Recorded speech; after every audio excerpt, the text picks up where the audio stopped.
Lord knows I sacrificed my dignity and endured her vicious insults for years just to keep my son in my life. She mistook my motherly patience for weakness and treated me like a penniless burden at her dinner table. Her cruel smile vanished instantly when I revealed my $10 million secret. I am Barbara. I am 68 years old, and for 40 years I worked as a high school principal. I spent my entire life shaping young minds and sacrificing every comfort I had to put my only son Thomas through medical school. My late husband Richard was a quiet actuary. We built a life of honest work and saving every penny until a sudden illness took him from me 5 years ago. I thought the loss would bring Thomas and me closer together. I thought the family we built would be my safe harbor. I could not have been more wrong. I felt a deep sorrow realizing the son I raised was gone. The fragile peace I tried to maintain shattered completely on Thanksgiving Day. I had arrived early to help with the turkey. I brought my famous sweet potato casserole and a heart full of love. The house was filled with Jessica and her wealthy friends. They were women in designer dresses holding crystal glasses of expensive wine. When it was time to eat, I walked toward the grand dining room to take my usual seat next to my granddaughter Lily. Jessica stopped me right in the doorway. She placed a perfectly manicured hand on my shoulder and smiled a smile that did not reach her eyes. She announced loudly enough for all her high society friends to hear that I would be eating my dinner in the kitchen today. She said my outdated clothes and old-fashioned manners ruined the modern aesthetic of her holiday dining room. The entire room went dead silent. The guests stared at me with a miserable mix of pity and discomfort. I looked directly at my son Thomas. He was standing by the fireplace holding a drink. He looked down at the hardwood floor and said absolutely nothing. He let his wife publicly humiliate the woman who gave him life. The physical pain in my chest was unbearable, but I swallowed my tears. I nodded silently, took my ceramic plate, and walked into the kitchen. I sat entirely alone listening to the loud laughter and the clinking glasses from the other room. I endured that brutal insult because I desperately wanted to stay close to my family. But sitting there in the cold kitchen, my maternal patience finally cracked. I realized my son had allowed an arrogant woman to completely erase me. I was no longer a respected mother or a cherished grandmother. I was just an embarrassing secret they desperately wanted to hide.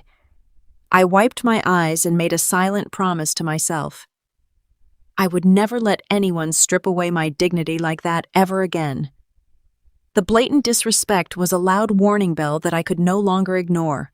The humiliation of that dinner was only the beginning of a much larger and more sinister plan.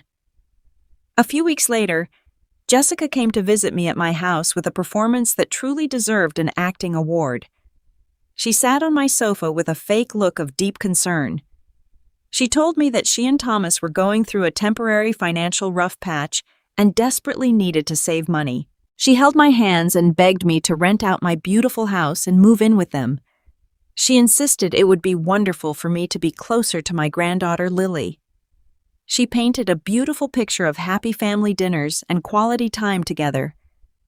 My heart warned me it was a dangerous trap, but the immense love I had for my granddaughter blinded my better judgment.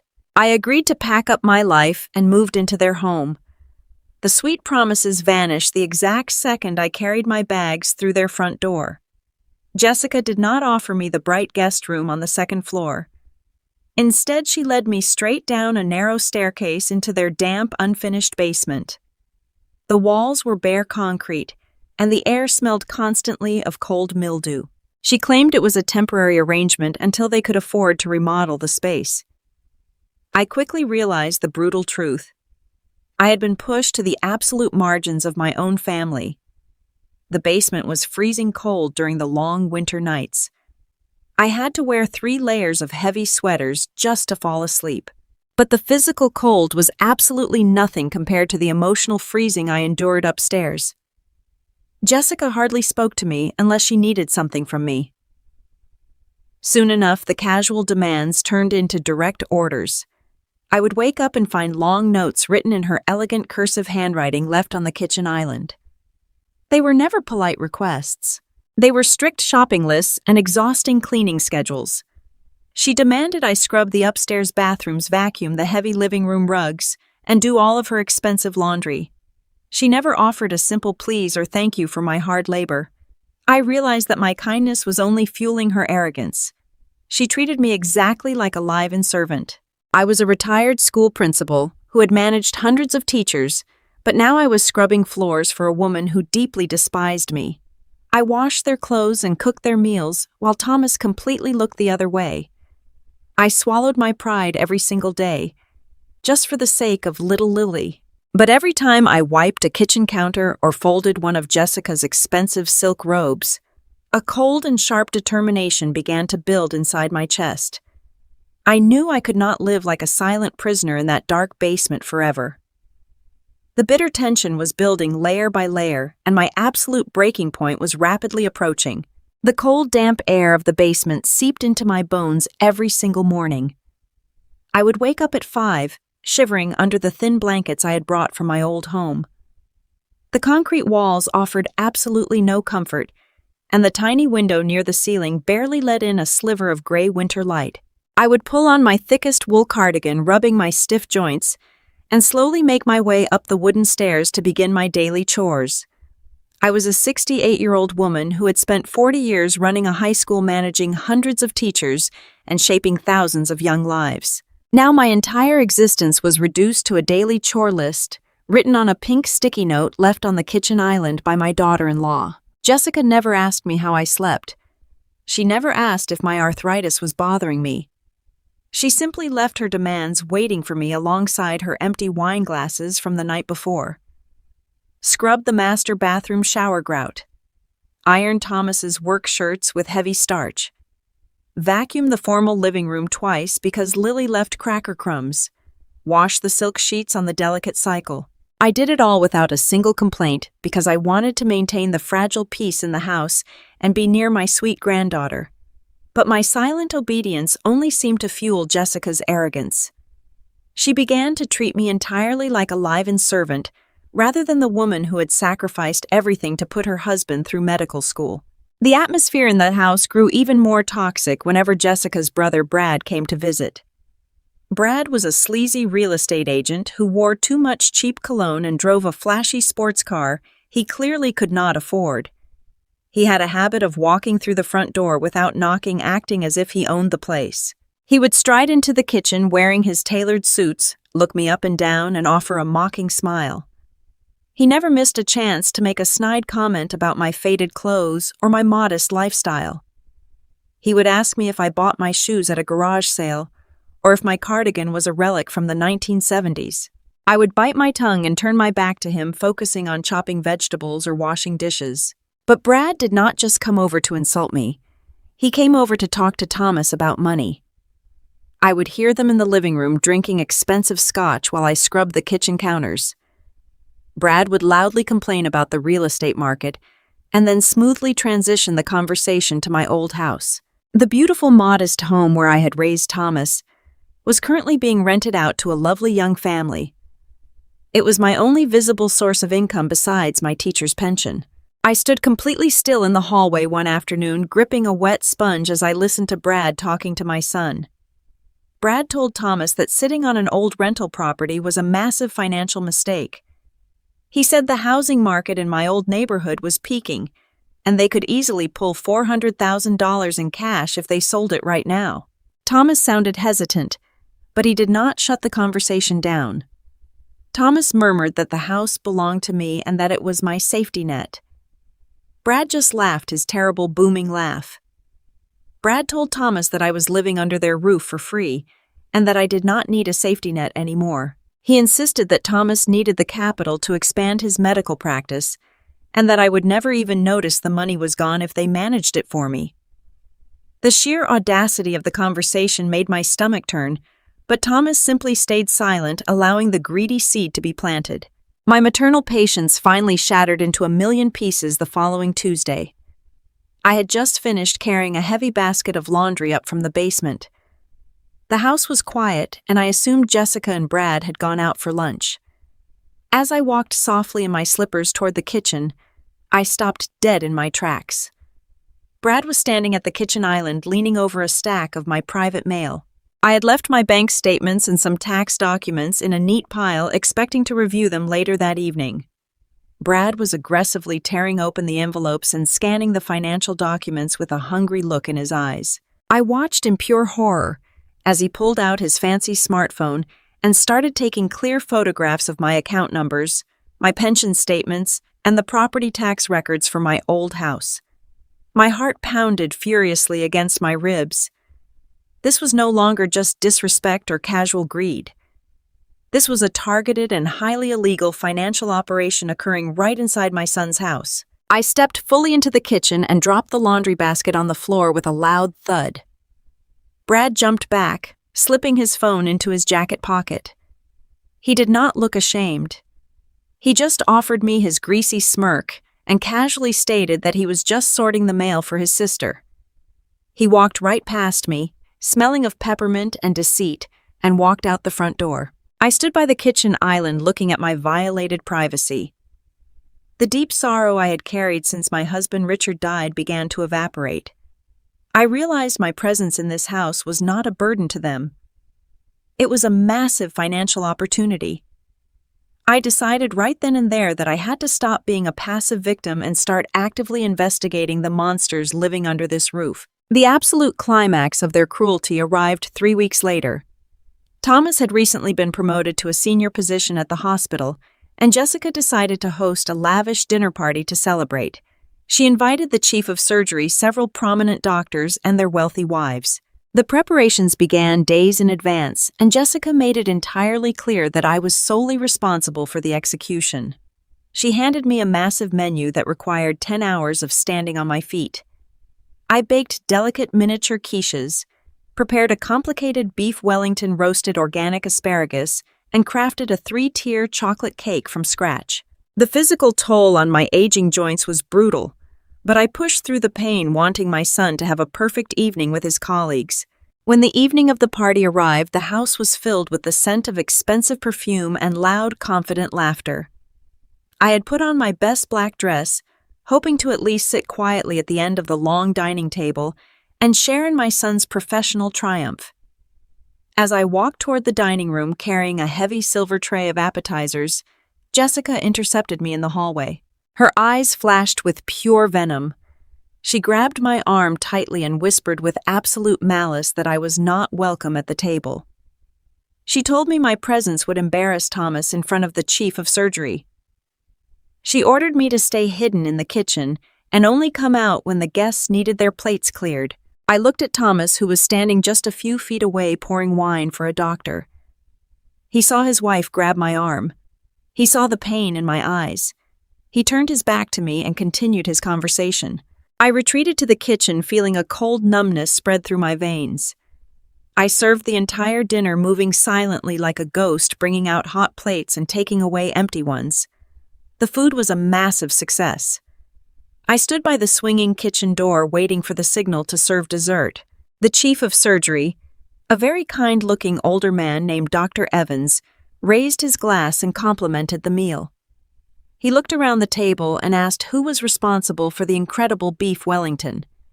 He asked if Jessica had hired a private chef for the evening. I held my breath, waiting for my son to acknowledge my hard work. Instead, Jessica let out a shrill, dismissive laugh. She waved her hand in the air and told the entire table of prominent doctors that they had not hired a private chef. She pointed a manicured finger toward the kitchen door where I was standing in full view and told the guests that I was simply their temporary hired help. She said she found me struggling and gave me a place to stay in exchange for domestic duties. The entire table murmured with polite approval, praising Jessica for her charitable heart.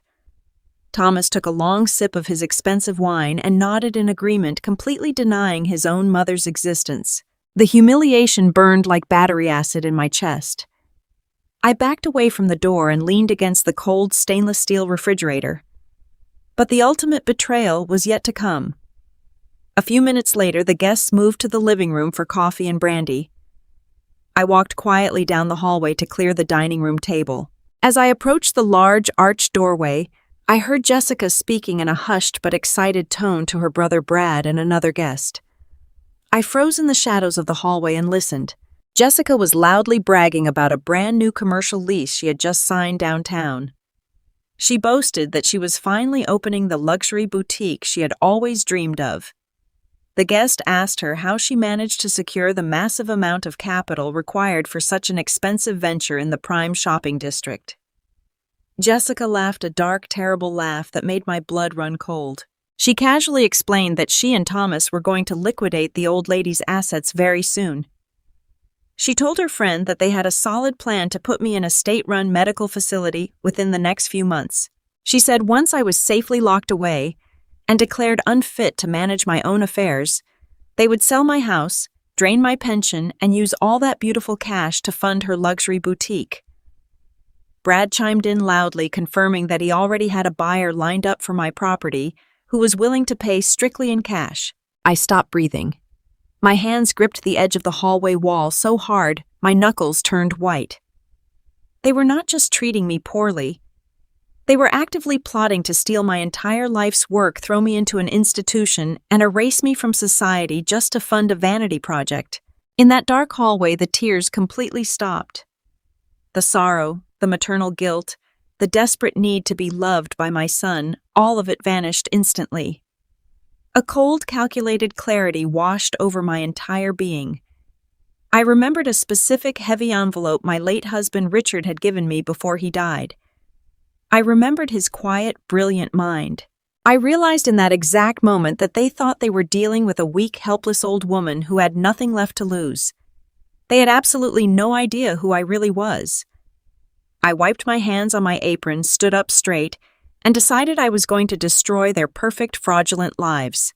I knew I could no longer rely on suspicions and hallway whispers. I needed hard, irrefutable proof. After the humiliation of that dinner party, my mind was racing with a cold and terrifying clarity. I remembered an old digital voice recorder my late husband Richard used to keep for his actuary dictations. It was tucked away in a small, dusty box of keepsakes I had brought down to the basement with me. I dug through the cardboard and pulled it out. My hands were shaking as I put in fresh batteries and pressed the button. A small red light blinked back at me. It worked perfectly. The next afternoon, while Jessica was out at the country club and Thomas was working his shift at the hospital, I crept up the basement stairs. The house was dead silent. I walked into their pristine, formal living room, the very room I had been ordered to vacuum twice a week. I looked around for the perfect spot. I found a heavy oak bookshelf right next to the leather sofa, where they always drank their expensive wine and plotted their lives. I reached behind a thick row of encyclopedias that Jessica bought purely for decoration and never read. I placed the small black device deep in the shadows, pressed record, and hurried back down to my damp basement. I waited down there like a ghost haunting my own family. I spent 2 agonizing days trapped in that cold room, waiting for the perfect moment. Every time I heard footsteps above me, my heart pounded furiously against my ribs. I knew that if Jessica found the recorder, she would throw me out onto the street immediately. Finally, on a rainy Thursday morning, when I saw Jessica drive away and knew Thomas was at the clinic, I went back upstairs. I reached behind the books and retrieved the recorder. My hands were ice cold. I sat on my uncomfortable, narrow cot in the freezing basement, plugged in my old headphones, and pressed play. At first, there were hours of nothing but the dog barking and the television playing in the background. But then I fast-forwarded to late Tuesday night. I heard the unmistakable clinking of crystal glasses. Then Brad's loud, arrogant voice cut right through the static. He was pouring scotch for the 3 of them. Jessica was complaining about me as usual, saying my presence in the house was suffocating her. But then the tone of the conversation shifted dramatically. Brad asked Thomas about the numbers. Thomas sighed, and his voice sounded exhausted, frantic, and completely broken. I listened in absolute shock as my son made a devastating confession. He told Brad and Jessica that the hospital was settling a massive medical malpractice lawsuit against him. Thomas had made a terrible surgical error, and his insurance did not cover the full extent of the damages. He was drowning in a mountain of secret debt. He told them he was terrified of losing his medical license and facing total personal bankruptcy. Jessica's voice chimed in sharp and calculating as always. She told Thomas he had to stop panicking like a child because they already had a bulletproof solution. Brad took over the conversation and laid out the most sinister plan a mother could ever possibly hear. Brad told my son that my old house, the home where Richard and I had raised him, was sitting in a prime real estate market. Brad estimated it was worth at least $600,000 in cash. But Brad noted a major problem.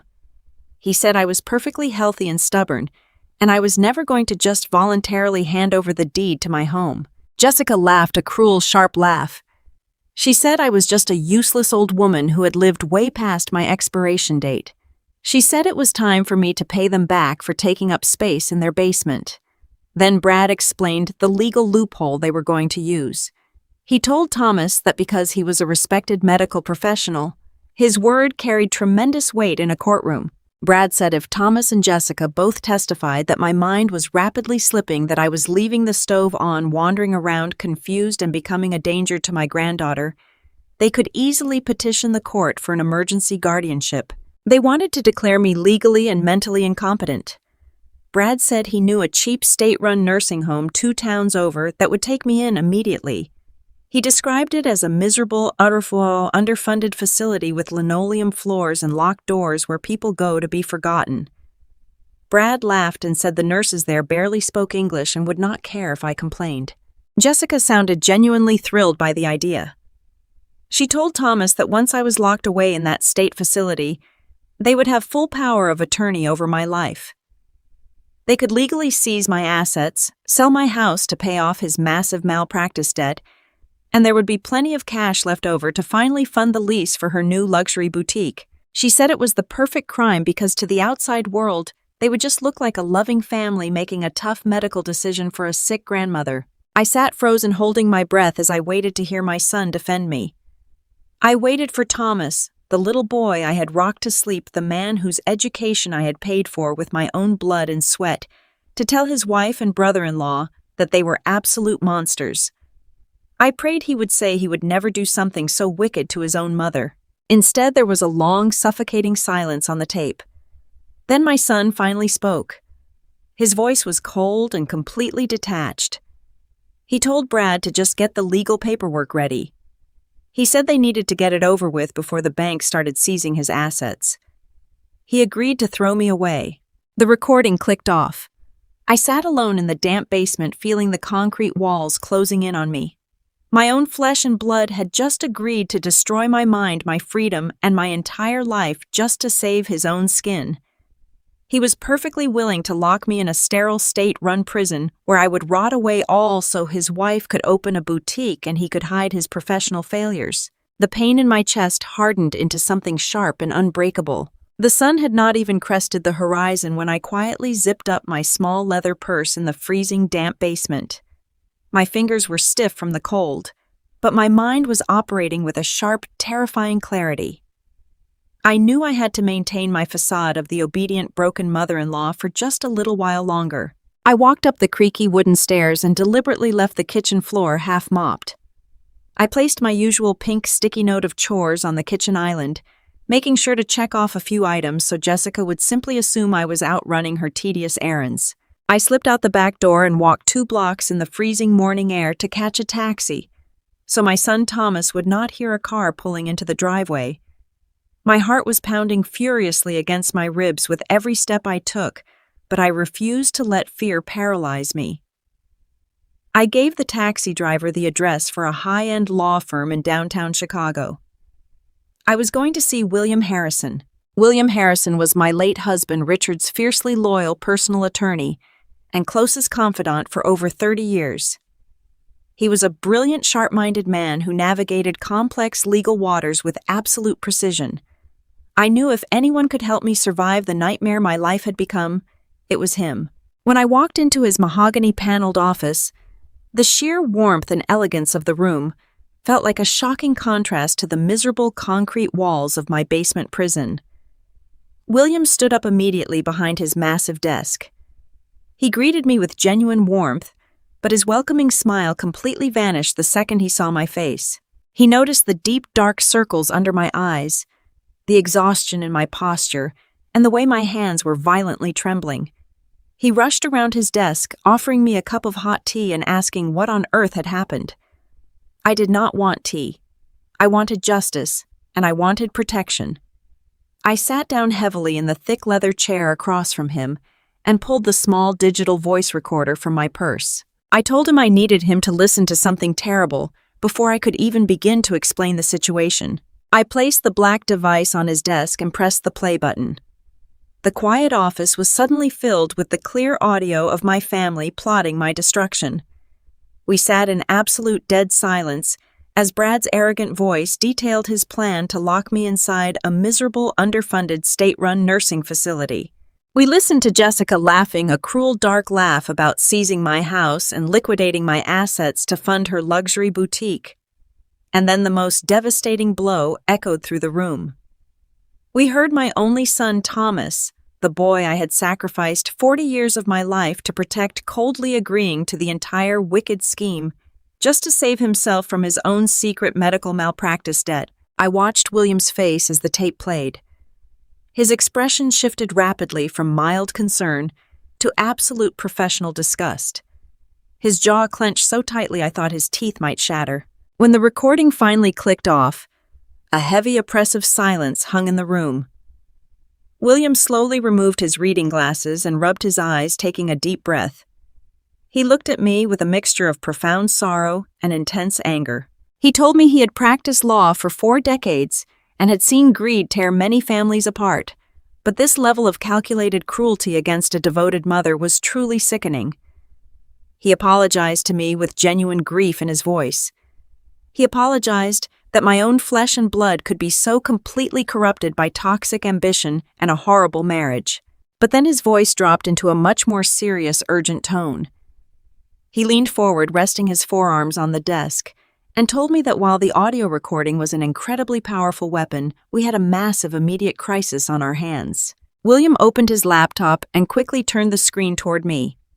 He explained that just an hour before my arrival, he had received a routine automated alert from the county court system. Because he was still listed as the attorney of record on my general estate documents, the court automatically notified him of any new legal filings involving my name. He pointed to a digital document displayed on his screen. My blood turned to absolute ice. Jessica and Brad had not just been talking about their sick plan over drinks. They had already filed the preliminary paperwork to force an emergency psychiatric evaluation on me. They had officially submitted a legal petition claiming I was suffering from severe dementia and was an immediate danger to myself and to my young granddaughter, Lily. I felt the entire room spinning around me. I gripped the armrests of my chair and asked him how they could possibly do that without a real doctor examining me first. William explained the terrifying reality of the legal system. He said Brad likely used his sleazy connections to find a corrupt physician who was willing to sign a preliminary affidavit based entirely on Jessica and Thomas's fabricated testimonies. Because Thomas was a respected medical professional, his sworn statement carried massive weight with any judge. They had painted a horrifying false picture of a severely declining woman who was starting fires in the kitchen and wandering the streets completely lost at night. The judge had already approved an emergency hearing for the following week. It was a ticking legal time bomb ready to detonate and destroy my life. William warned me with absolute severity that if we did not have a bulletproof defense ready by that hearing, they could obtain a temporary guardianship order. A temporary order was all they needed to ruin me. With that single piece of paper, they could legally force me out of their house, strap me to a medical gurney, and lock me inside the exact miserable facility Brad had described on the tape. Once I was locked behind those institutional doors, they would have immediate legal access to my bank accounts and the full authority to list my old house for sale. They were moving at lightning speed to ensure I had absolutely no time to react. They truly believed they had trapped a clueless, week-old woman in a perfect legal ambush. I took a deep breath, forcing myself to stay grounded in the present moment. I looked Williams straight in the eyes and asked him exactly what we needed to do to completely crush their petition. His eyes darkened with fierce determination. He said we needed to file an immediate aggressive injunction. We needed to hire 3 independent board-certified psychiatrists to evaluate me within the next 48 hours to legally prove my mind was perfectly sound. We needed to launch a full-scale private investigation into Thomas's malpractice debts and Brad's fraudulent business practices to expose their financial motive to the judge. We had to go on the offensive and tear their credibility to absolute shreds before we ever stepped foot inside that courtroom. But then William paused. The fierce energy in his voice softened, and he looked at me with deep sympathy. He gently explained that fighting a massive, complex legal battle like this on such short notice was going to require an enormous amount of capital. He said the independent psychiatric evaluations, the emergency court filings, and the rush private investigators would cost tens of thousands of dollars right up front. He knew I was a retired high school principal who had lived a quiet life. He knew I had moved into my son's damp basement supposedly to save money. He lowered his voice out of respect and asked me gently about my current financial situation. He needed to know exactly how much cash I could access quickly to fund our defense. I sat in William Harrison's office looking at the concern on his face. He leaned forward and asked how much cash I could access quickly to fund our defense against my own son and his greedy wife. He knew I had moved into their damp basement supposedly to save money, and he looked at me with the pity reserved for the destitute. I did not cry. I did not panic. I simply reached into my worn leather purse and pulled out a brass key on a silk ribbon. I placed it gently on the polished mahogany desk. William looked at the key completely bewildered. I took a deep breath and smiled a genuine smile for the first time in months. I told him we did not need to worry about legal fees. I told him we needed to open the large steel safe bolted to the floor in his private records room. William stood up slowly, his eyes wide with confusion, and guided me to the secure room at the back of his suite. He knelt beside the heavy iron safe that had sat untouched since my husband Richard passed away. I handed him the brass key. As he turned the lock and the heavy metal door swung open, a wave of memories washed over me. Richard was a quiet actuary. He wore the same gray suits for years and drove a practical sedan. Everyone, including our son Thomas, thought Richard was just a simple man who earned a modest salary and worried about clipping coupons. But Richard had a brilliant mind for numbers and a profound understanding of financial markets. While Thomas was out partying, Richard spent late nights analyzing market trends and quietly investing every spare dollar we had. He was a silent investor, a man who understood that true wealth shouts, but real power whispers. William reached into the dark safe and pulled out 3 leather binders. He carried them back to his main office and placed them on his desk. He opened the first binder and began reading the crisp pages. The silence in the room stretched on for several minutes. I watched as William's eyes widened behind his glasses. He flipped to the next page and then the next, his breathing growing heavy. He took off his glasses, rubbed his eyes, and looked at me as if seeing a ghost. He whispered in absolute shock that he had absolutely no idea. I nodded silently. No one knew. Richard and I kept our true financial status a complete secret because we wanted Thomas to build his own life and learn the value of hard work. We never wanted our son to become lazy or entitled. The documents spread across that mahogany desk represented a lifetime of financial genius.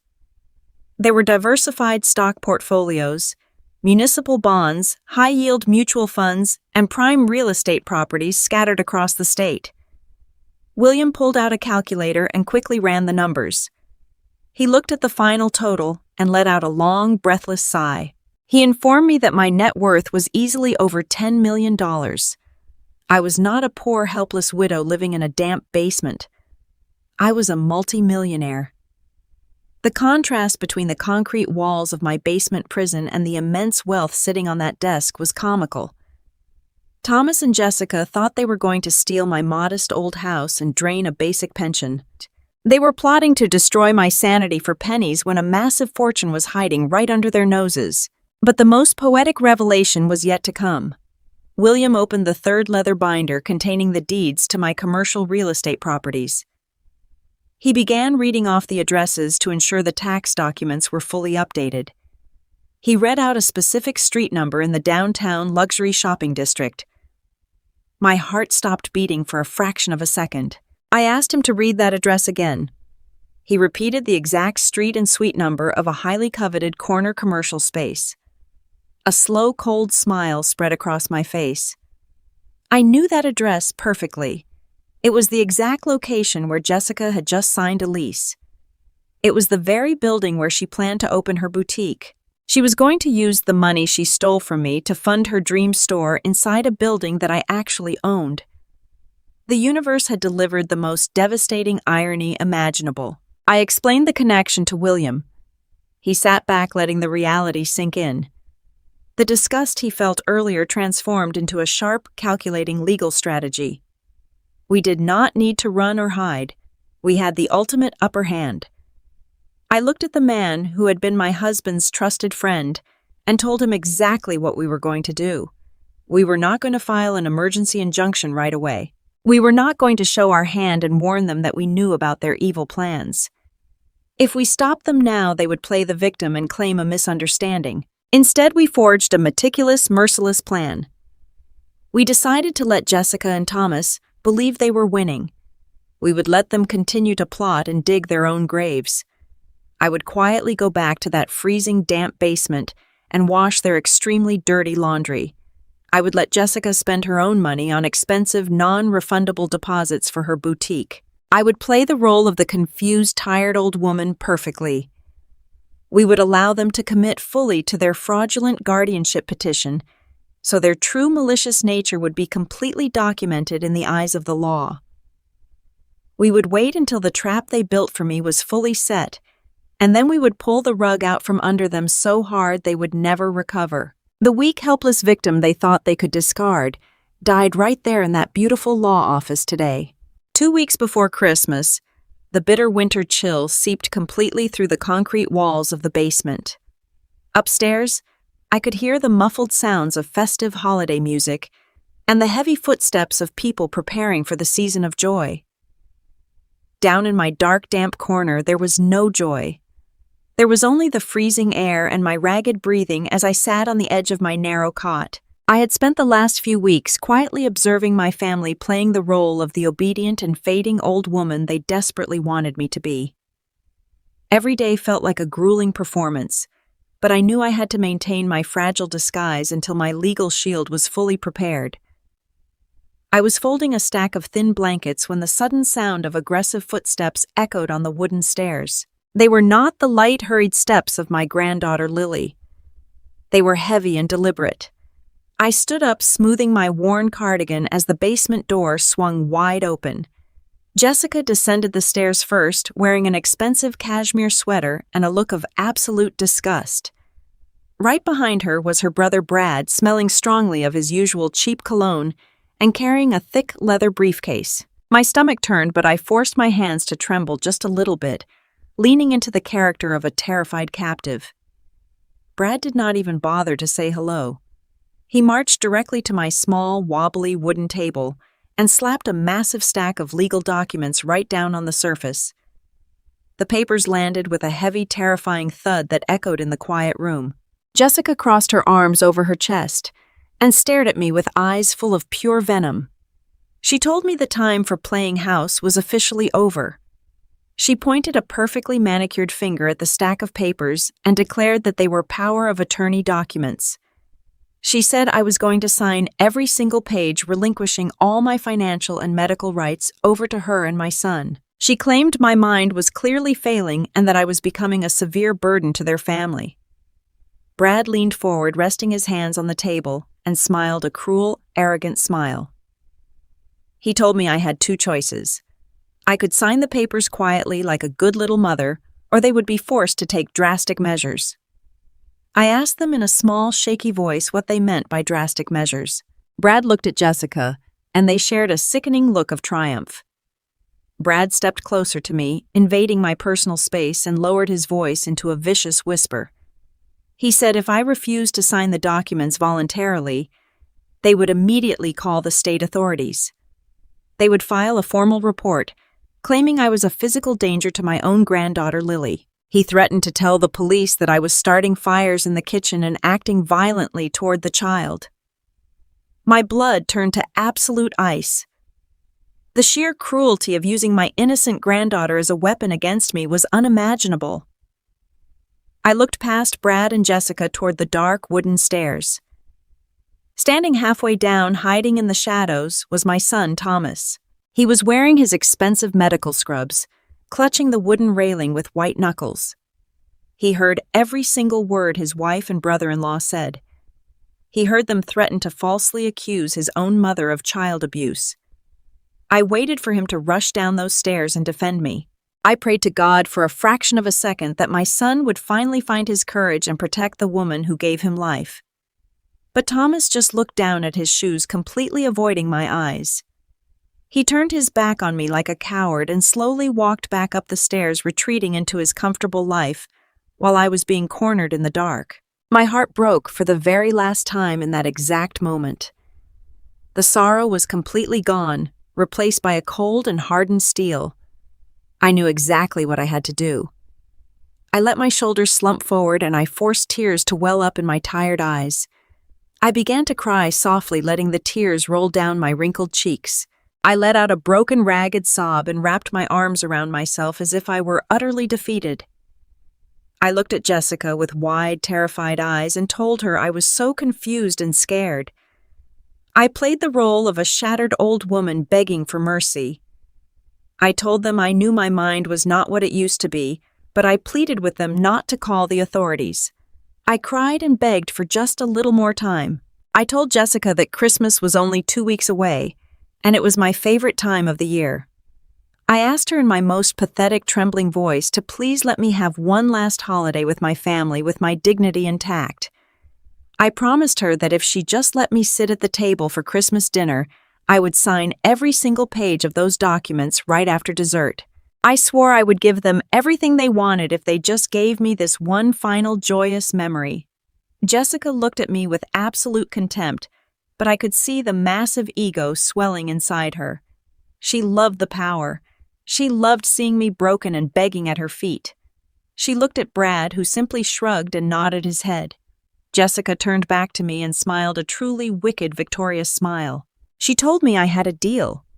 She agreed to let me attend the family Christmas dinner, but she promised that if I tried any tricks, she would have me locked in a psychiatric ward before the new year began.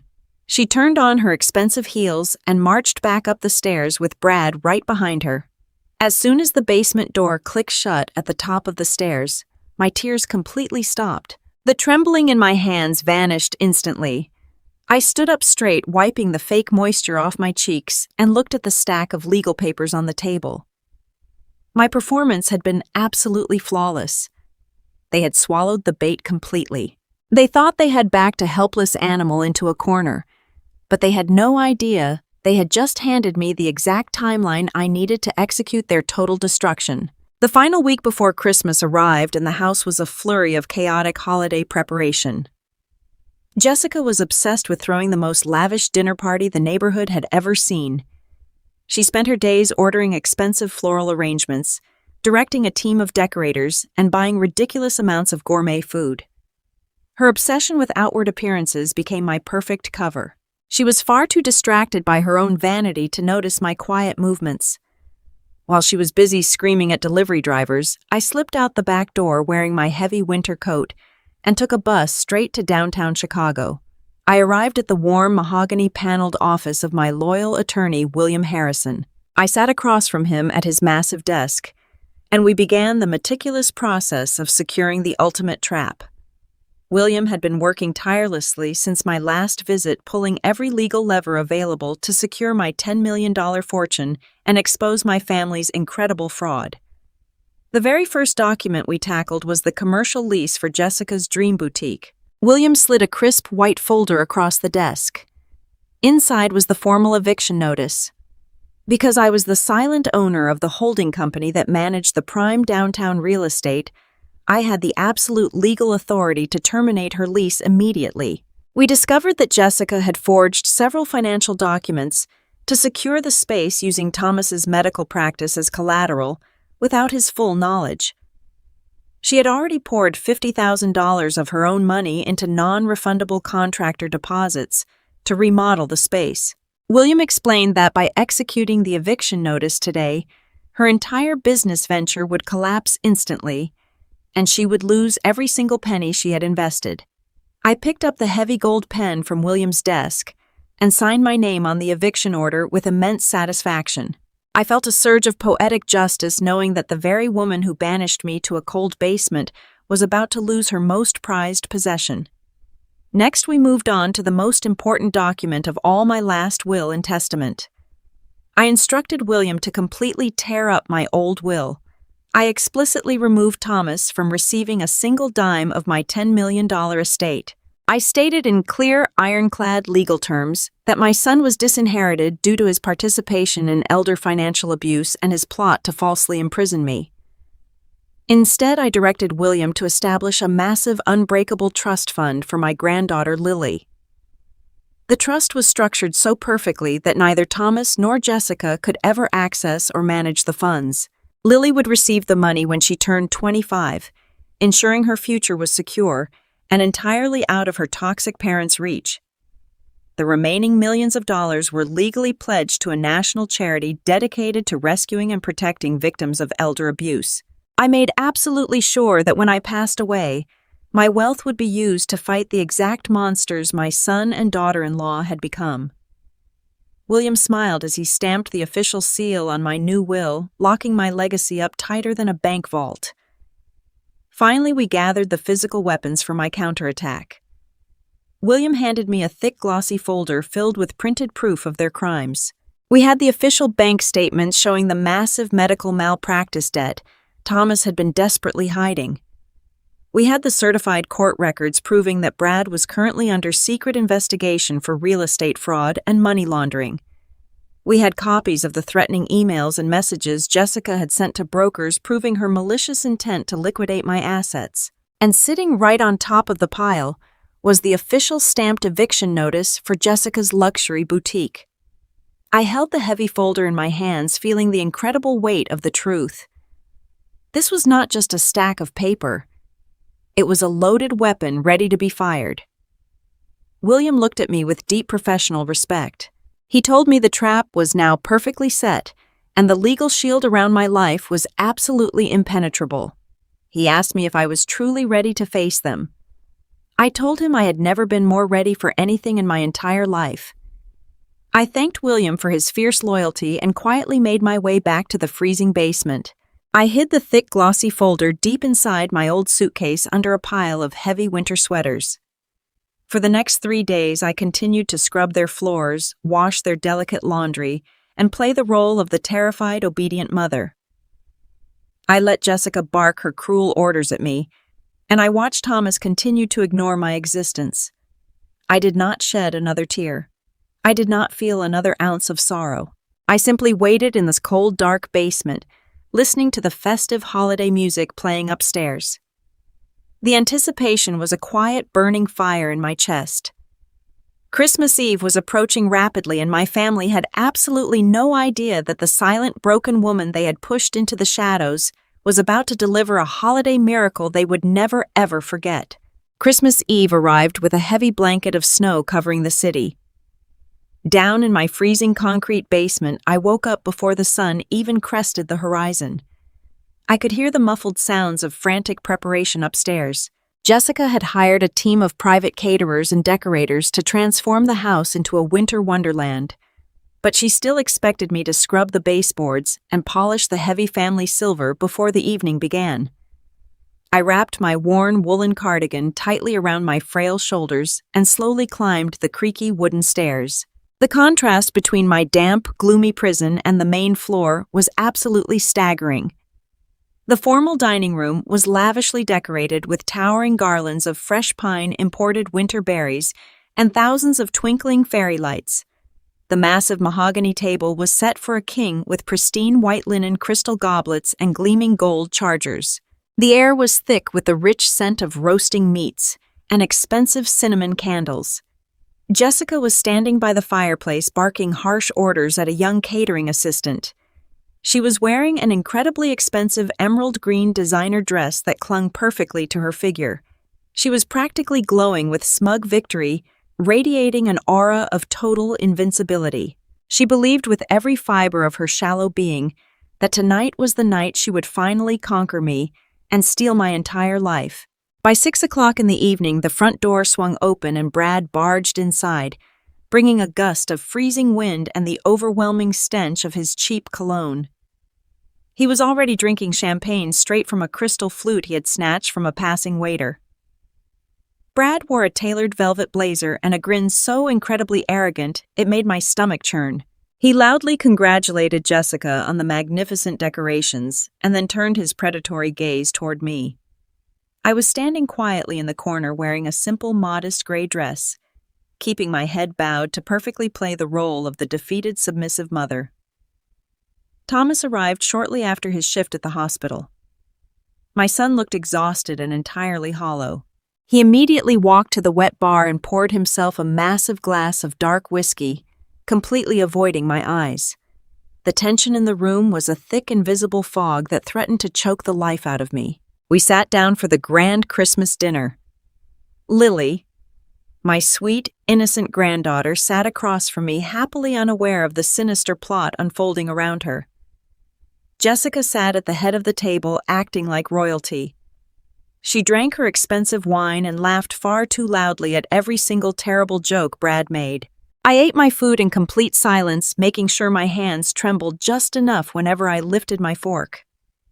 I needed them to believe I was completely broken and terrified of what was about to happen. The dinner felt like an agonizing theatrical performance that dragged on for hours.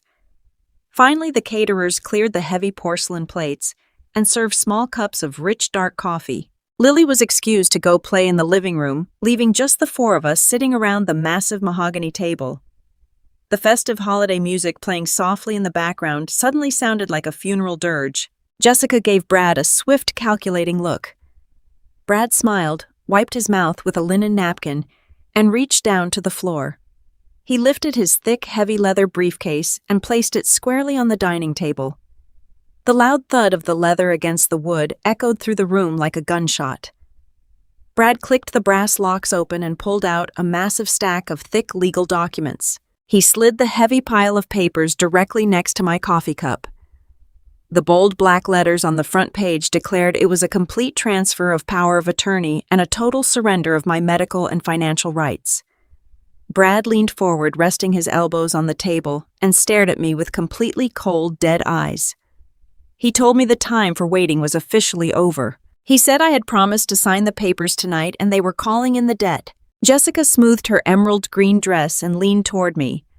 She wore a chilling, victorious smile that exposed all of her perfectly white teeth. She picked up a heavy, solid gold pen from the table and held it out to me. Her voice was dripping with fake, sickly sweet concern. She told me to just sign my name on the dotted lines so I could finally rest and stop worrying about my complicated finances. She whispered that if I made this difficult, she and Brad would have no choice but to call the police right now and tell them I was a severe danger to my granddaughter. She was threatening to rip my family away from me and throw me in a locked psychiatric ward on Christmas Eve. I looked down at the other end of the table. Thomas was staring intensely at the bottom of his empty whiskey glass. The son I had given my entire life to completely refused to intervene. He was letting his wife force his own mother to sign away her life. I slowly reached out with a violently trembling hand and took the cold gold pen from Jessica. I let out a soft, pathetic whimper. The entire dining room went completely dead silent. The only sound in the world was the steady ticking of the grandfather clock and the crackling of the fire. The villains held their breath, waiting for their ultimate victory. I hovered the tip of the gold pen right over the signature line. And then the front doorbell rang with a sharp, piercing chime that shattered the silence. Jessica let out a loud, dramatic sigh of pure annoyance. She rolled her eyes and harshly commanded Thomas to go see who was interrupting their private family moment.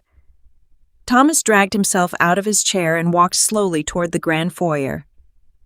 I kept my head bowed, but every single muscle in my body suddenly tightened with raw electric anticipation. I heard the heavy oak front door swing open, followed by a low, commanding voice that I recognized instantly.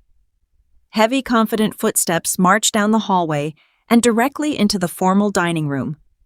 Mr. Harrison, my late husband's fiercely loyal and brilliant attorney, stepped into the glowing candlelight. He was wearing a dark tailored overcoat and carrying a sleek black briefcase. Standing immediately behind him was a massive broad-shouldered private security guard, dressed in a sharp black suit with his hands firmly clasped in front of him. The sheer physical presence of the two men instantly sucked all the oxygen right out of the room. I looked down at the power of attorney documents. I opened my hand and deliberately dropped the heavy gold pen. It clattered loudly against my porcelain coffee cup. I took a deep breath and slowly stood up from my chair. The frail, terrified, and broken old woman I had been playing for weeks completely vanished in that exact second. I pulled my shoulders back, lifted my chin, and looked directly into Jessica's eyes with a gaze of pure, unbreakable steel. I completely shed my fragile persona and stood tall in my absolute power. Jessica's triumphant smile instantly collapsed into an expression of complete and utter confusion. She demanded to know what on earth was going on and who these men were in her house. I did not give her the satisfaction of an answer. Instead, I reached into the deep pocket of my gray dress and pulled out the small digital voice recorder. I placed it squarely in the center of the mahogany table and pressed the play button to reveal the hidden audio recordings to the entire dinner party. The quiet dining room was suddenly filled with the crystal-clear sound of Brad, Jessica, and Thomas plotting to have me falsely declared mentally incompetent, lock me in a state-run nursing home, and steal my entire life savings. The reaction was absolutely explosive. Brad choked violently on his champagne, coughing and spilling the expensive liquid down the front of his velvet blazer. Jessica's face turned as pale as a ghost, losing every single drop of color as she listened to her own cruel voice echoing off the dining room walls. Thomas looked as though all the blood had been drained from his body. He stumbled backward and gripped the edge of the table for support, his eyes wide with pure, unadulterated horror. When the recording finished playing, I turned to Mr. Harrison's. He unlatched his sleek briefcase and pulled out a thick, heavy stack of official financial documents. I took the documents from his hands and slammed them down directly on top of the fraudulent power of attorney papers. I then dropped the $10 million bank statements onto the table. I stared right into Jessica's terrified eyes and told her she had grossly underestimated the quiet actuary. I explained that my late husband Richard was a brilliant silent investor and that I was the sole owner of a highly diversified financial portfolio worth well over $10 million. Jessica began to physically shake. Her mouth opened and closed, but absolutely no sound came out. Her entire greedy reality was violently crashing down around her. I reached back into Mr. Harrison's briefcase and pulled out one single crisp, white envelope. I walked around the large table and handed the envelope directly to Jessica. I told her in a perfectly calm and chilling voice that she should open it immediately. Her manicured hands trembled violently as she broke the seal and pulled out the official legal document. It was the absolute final blow. I handed Jessica the eviction notice for her luxury boutique. I watched the horrible realization wash over her face as I clearly explained that my holding company owned the exact commercial building where she had just invested all her stolen money. I told her the lease was officially terminated effectively immediately, and her vanity project was completely dead before it even began. She dropped the paper onto the floor and let out a broken, pathetic sob. Finally, I turned my gaze to my son. Thomas was weeping silently, begging me to forgive him, and claiming he only went along with the terrible plan because he was desperate. I looked at the man I had raised and felt absolutely nothing but cold finality. I devastated him by revealing that I knew all about his massive secret medical malpractice debts. I told him that I possessed more than enough wealth to completely pay off every single penny he owed and save his medical career. I told him that if he had simply acted like a son and come to me for help, I would have gladly given him the money out of pure, unconditional love. But because he chose betrayal, because he chose to discard me like a piece of worthless garbage and lock me in a prison to save himself, he would receive absolutely nothing. I informed him that my entire fortune had already been transferred into a locked trust for Lily and a charity dedicated to stopping elder abuse. He had permanently destroyed his own salvation. I turned around and confidently walked out of that house with Mr. Harrison and the security guard, leaving the villains absolutely ruined, crying in the ashes of their own greed. The fallout from that Christmas Eve was swift and absolutely devastating. The legal trap Mr. Harrison and I had so carefully set snapped shut with bone-crushing force. Brad, the arrogant real estate agent who thought he could steal from an old woman, found himself staring down the barrel of a massive federal investigation. The fraudulent documents we uncovered were just the tip of the iceberg. Within a matter of weeks, his real estate license was permanently revoked, and he was facing serious criminal charges for money laundering and systemic fraud. He lost his flashy sports car, his tailored suits, and every ounce of his unearned pride. Jessica faced a completely different kind of destruction. Her entire identity was wrapped up in her social status and her wealthy friends.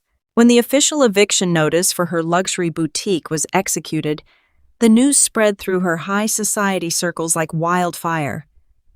The doors to her dream store were chained shut before she could even host a grand opening. The contractors she had hired using stolen money demanded payment, and when she could not pay, they dragged her into court.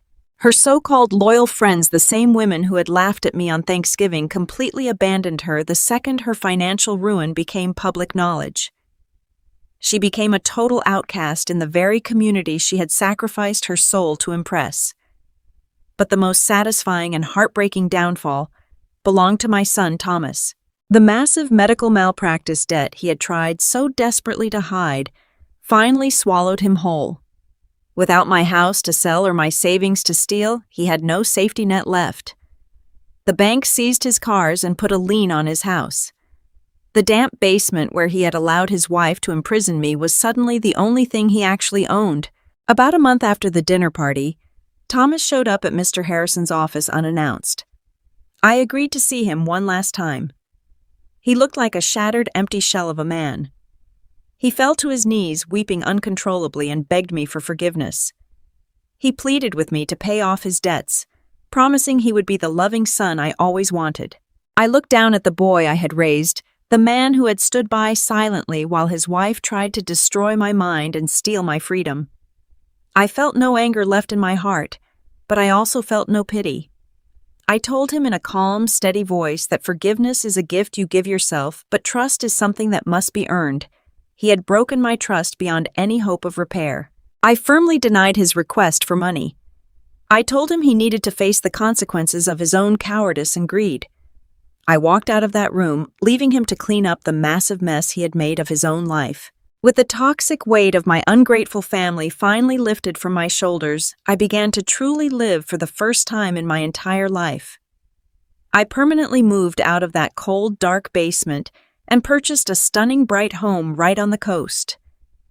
Now I wake up every single morning to the sound of the ocean waves and the warm, salty breeze blowing through my large open windows. I have a beautiful garden where I grow my favorite roses and a spacious, sunny kitchen where I bake only for the people who truly appreciate my love. I bought a wardrobe of beautiful, vibrant clothes that made me feel alive again. I did not forget about my sweet granddaughter, Lily. She was the only innocent soul in that entire nightmare. Mr. Harrison helped me set up a massive ironclad college trust fund exclusively in her name. The legal parameters are so strict that neither Thomas nor Jessica can ever touch a single penny of that money. Lily's future is completely secure, and when she is old enough, she will know that her grandmother always loved her and protected her from the shadows. As for my $10 million fortune, I finally started enjoying the legacy my brilliant husband Richard left behind. I packed my bags and spent 3 glorious months traveling across Europe. I drank rich espresso at small cafes in Rome. I walked along the beautiful cobblestone streets of Paris, and I watched the sunset over the sparkling Mediterranean Sea. I experienced a level of absolute peace and profound joy that I never thought was possible for a woman my age. I am sharing my deeply personal journey with you today because I want every single person listening to understand a fundamental truth about life.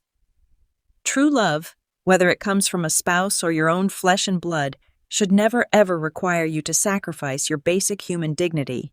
If someone constantly makes you feel small, invisible, or burdensome, they do not truly love you. They are simply using you. Do not ever let anyone convince you that your age makes you weak or useless. You have a lifetime of wisdom, strength, and immense value burning inside of you. You must stand up tall, demand the respect you absolutely deserve, and never be afraid to walk away from toxic people who refuse to see your worth. Thank you so much for taking the time to listen to my journey today.